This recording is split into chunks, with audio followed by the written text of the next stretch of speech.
Hello everyone, I'm Lucy and today I'm going to be reacting to 1-star reviews of my favourite books.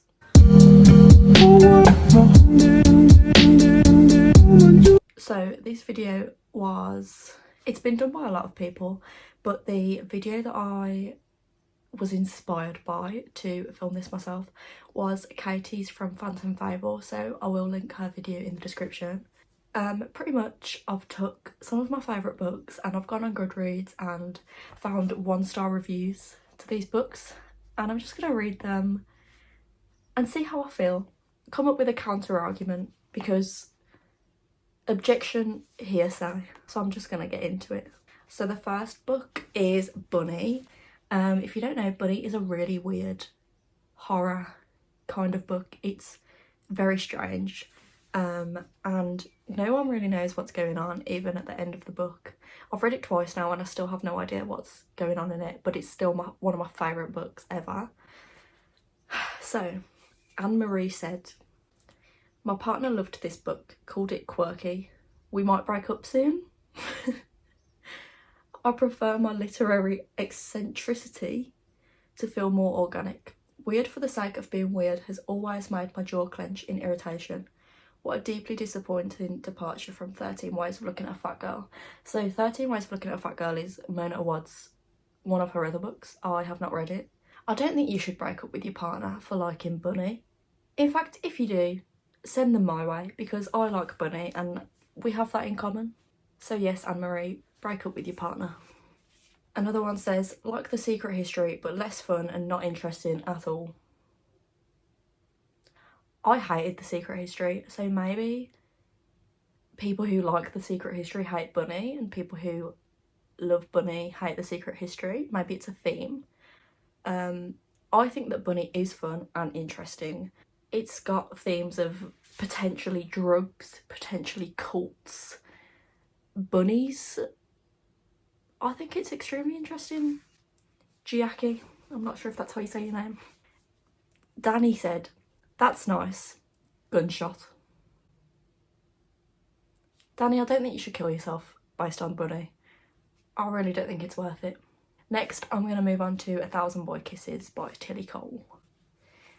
This is an extremely sad book and it broke my heart. I do have a video where I cried my absolute heart out to this book. Tanya said, "If I had a nickel for every time I wanted to DNF this book, I'd have 1,000 nickels in my jar." Okay. It took me forever to finish this book. Needless to say, I didn't like it at all. It tried too hard to be a tearjerker. Tanya, I'm sorry, but if you did not cry at this book, there's something wrong with you. It's not the book's fault, it's your fault. Warder said, "Jesus, spelt wrong. This was bad. Poorly written, the story was horribly executed. It was meant to be intense and heart-wrenching, but I felt nothing other than pure annoyance. I wanted the main characters to just shut up." The odd slut-shaming pissed me off. The non-stop cliche, the romance and dialogue were vomit-inducing, unrealistic. I couldn't do it. DNF at 60%. I don't think it's unrealistic. I think if you haven't experienced something like that, then sure, it can be unrealistic to you. I think it was intense and heart-wrenching. Again, if you didn't find it heart-wrenching, there's something wrong with you, because that book is sad, objectively. I wanted the main characters to just shut up. I mean, they're not gonna, are they? Because it's their book. I have nothing to say. You're a horrible person. Next, I'm going to move on to Normal People by Sally Rooney. This is my all-time favourite book. Like, my favourite book of all time. Nothing can top it, in my opinion. Yet, at least. So, Leah said, "I would frankly like to slap every single person who insists on comparing Sally Rooney to Jane Austen. Kindly get Austen's name out of your damn mouths, you freaks." Calm down, Will Smith. Keep my wife's name out of your mouth. That's what Leah's basically saying. I would also like to know what the fuck who people call this book a romance, an elegant love story, are smoking. Is it crack? Because what the fuck? This is one of the most overrated books I've ever read. It's painfully pretentious, gimmicky and try hard. The book has no plot. I don't think the book claims to have plot, to be honest, so that's a you problem. It is basically a series of snapshots of the world's most boring relationship between two of the most boring, navel-gazing and pretentious people to never exist. I'm not being funny, but the book is literally called Normal People. That is the title of the book. The book is called Normal People, as in normal people doing normal things, average people, no exciting, soul-shattering, life-changing story, just normal people. So saying it's the world's most boring relationship between two of the most boring people, yeah, that's in the title of the book. If you didn't want that, don't pick up a book called Normal People. Leah, this is your problem. Judge a book by its cover. You need to start. Next, Malibu Rising. Jonathan said, breaking news, rich people suck. I don't think that's news. I think everyone knew that. Let's make it short and painless, because I do not care about this book and I want it out of my life. This was so boring, the combination of present timeline and background story did nothing for me. I was hoping the actual party would be better, but it was somehow even worse. Even the big fire was anticlimactic. I felt very detached from the characters. Nina has no backbone, Kit has no personality, Jay's personality is just surfing. Hood was nice. Fair enough. There were chapters about other random people that just made no sense to me. Why would I care about whether Alfonso and Vicky are going to fuck? I don't even know who they are. The only good thing was the part where they all yelled at Mick. That was a good part, to be fair, when they yelled at Mick. I don't think it was boring, in my opinion. I liked the dual timelines because it made you wait longer for the fire. Spoiler alert. No, that's in the blurb, I'm joking. Yeah. I disagree, Jonathan. That's all I can say. Next is We Were Liars by E. Lockhart. Wendy just says, we were tedious. Enough said. Daniela says, it's so bad that I want to give you a 0, but that's not possible, so I give you a 1. Again, I disagree. Paige says, we were boring. The book, everything about the book, disgusts, annoys and bores the hell out of me. Here's the list of why this book is on tie with the fucking roasted spiders on my shit list. Paige, your tone seems very pointed right now. The characters were fucking annoying. Let's start with the MC, Cadence. She has this I'm a rich girl syndrome. She thinks she's so high and mighty. She's also indecisive. First she hates Gat because he's a jerk. Then just one touch and one smile from him and everything is good. Everything is okay. Jesus. A lot of people are indecisive. You're clearly not, because you've decided that this book is horrible. Paige, I can't read on because it's just going to upset me. Have a nice day. Next, A Court of Wings and Ruin by Sarah J Maas. Controversial opinion, I actually kind of prefer A Court of Wings and Ruin to A Court of Mist and Fury. No tea, no shade, no pink lemonade, but let me know if you agree. Anyway, Tori said, it's official, I'm finally DNFing this book. DNF at 73%. I just don't care what happens to these characters. I'm really sick of the constant heterosexual pair-ups in all of her books, sick of everyone being devastatingly attractive, sick of everyone cocking their head, baring their teeth and swaggering in and out of every room.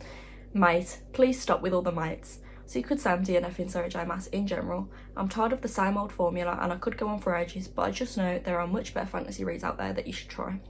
Okay, I agree about the heterosexual relationships in Sarah J Maas's books. It is a thing.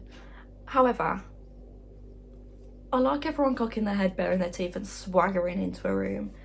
I like the concept of mates. I don't know why, I just like the fact or the idea that there is someone out there for everyone and it's like fate, it's set in stone. I love that. If you don't love it, that's fair enough, but I do. I think as well, you said I'm tired of the same old formula. If the formula works, flipping use it. If you know that a book's gonna sell, just do it. Like, if it's not broke, don't fix it. Next we have Verity by Colleen Hoover. Barbara said, I just finished Verity and wish it were possible to open up my skull, take out my brain and dip it in disinfectant. It's such horrible, nasty trash that I feel a bit dirty for spending 99p of my hard-earned money on something so unpleasant. I never heard of Colleen Hoover before, and on the strength of this, I've not missed much and won't be giving her a second try. Now, this is where I draw the line. Don't talk about Colleen Hoover like that. How dare you? I also don't think that's a good idea at all, because Verity is a thriller.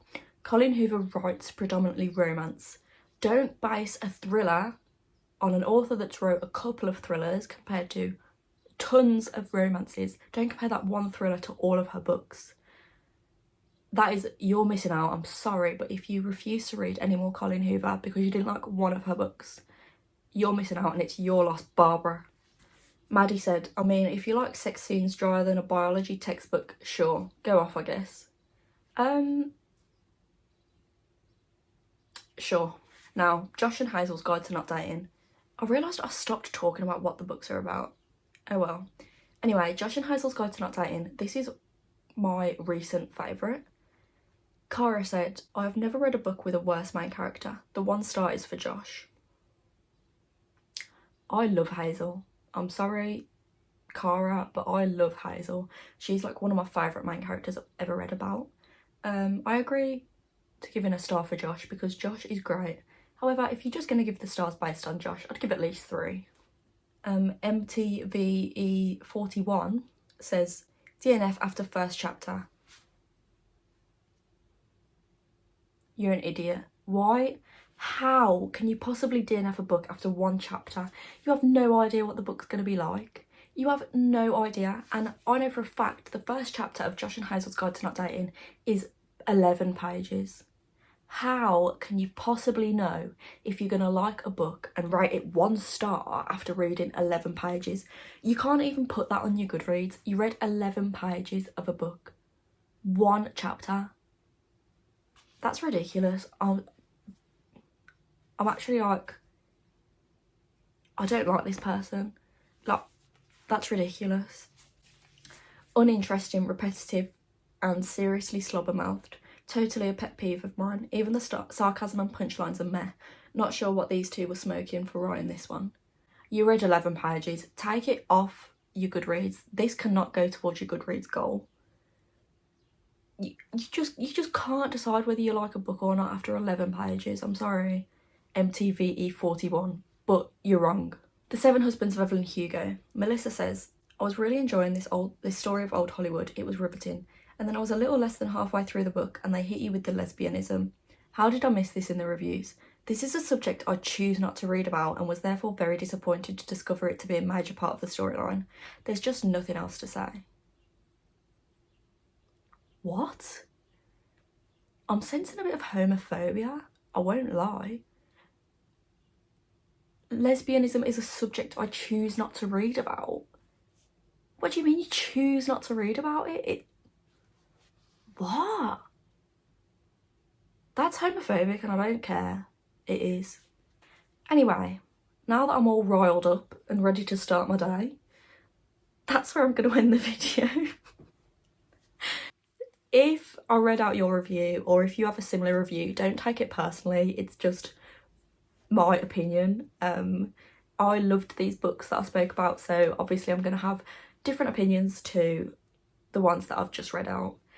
I hope you enjoyed the video. If you did, just thank you. Thanks so much for watching. Bye.